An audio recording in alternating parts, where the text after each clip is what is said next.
La République centrafricaine veut avoir plus de visibilité sur la qualité et la quantité des marchandises qui entrent et qui sortent de son territoire. Ce pays de la sous-région Afrique centrale, dépourvu de littoral, a procédé le 30 mai dernier au lancement de son bordereau électronique de suivi des cargaisons.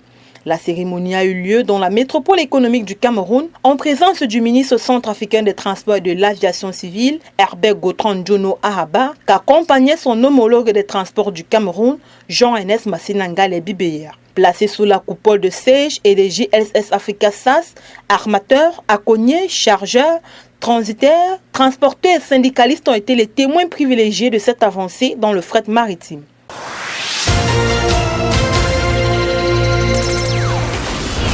Toujours au Cameroun, les sénateurs de la 3e législature sont convoqués pour la session de juin 2023. Dans un arrêté, le président du Sénat, Marcel Nya-Difendi, a convoqué pour le 8 juin 2023 à 16h au Palais des Congrès les sénateurs de la 3e législature. Il faut dire que parmi les sénateurs qui s'étaient séparés en mars dernier à l'issue de la première session ordinaire de l'année législative 2023, certains ont été recalés après les élections sénatoriales du 12 mars 2023. Au cours de cette rentrée parlementaire, ce sont donc les sénateurs élus et nommés de la 3e mandature qui sont attendus à Yaoundé, soit 2 mois après avoir pris fonction lors de la session de plein droit en avril dernier au Palais des Congrès de Yaoundé.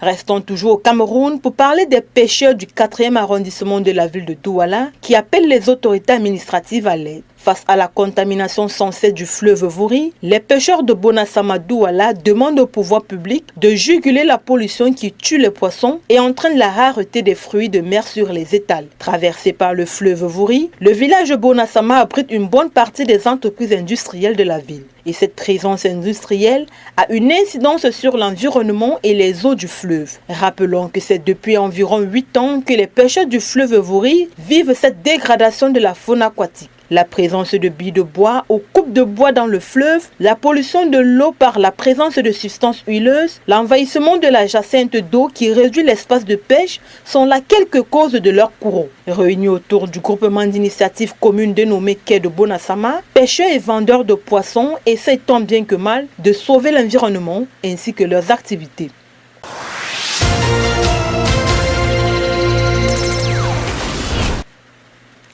Au Soudan du Sud, l'Organisation des Nations Unies prolonge l'embargo sur les armes. Suite aux affrontements qui persistent dans le pays, le Conseil de sécurité de l'ONU a prolongé d'1 an, le 30 mai dernier, l'embargo sur les armes et les sanctions individuelles imposées depuis 2018 au Soudan du Sud. La résolution rédigée par les États-Unis et adoptée par 10 voix pour, 5 pays s'abstenant, s'inquiète de la poursuite de l'intensification de la violence, prolongeant la crise politique, sécuritaire, économique et humanitaire dans une large partie du pays et appelle les parties à éviter de replonger dans un conflit généralisé. Le texte introduit toutefois un assouplissement permettant désormais que le transfert de matériel militaire non létal destiné à la mise en œuvre de l'accord de paix de 2018, permis depuis 1 an, soit possible sans notification préalable.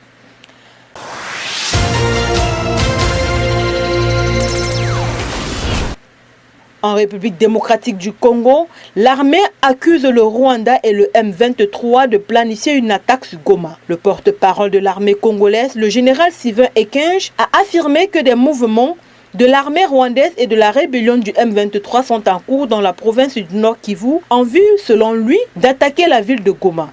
Face à cette accusation, le porte-parole du M23 n'a pas réagi aux déclarations du général diffusées. Il faut dire que selon les experts de l'ONU, la population de Goma est estimée à plus d'1 million d'habitants, auxquels se sont ajoutés ces derniers mois 1 million de personnes ayant fui l'avancée des rebelles du M23, appuyés par des unités de l'armée rwandaise.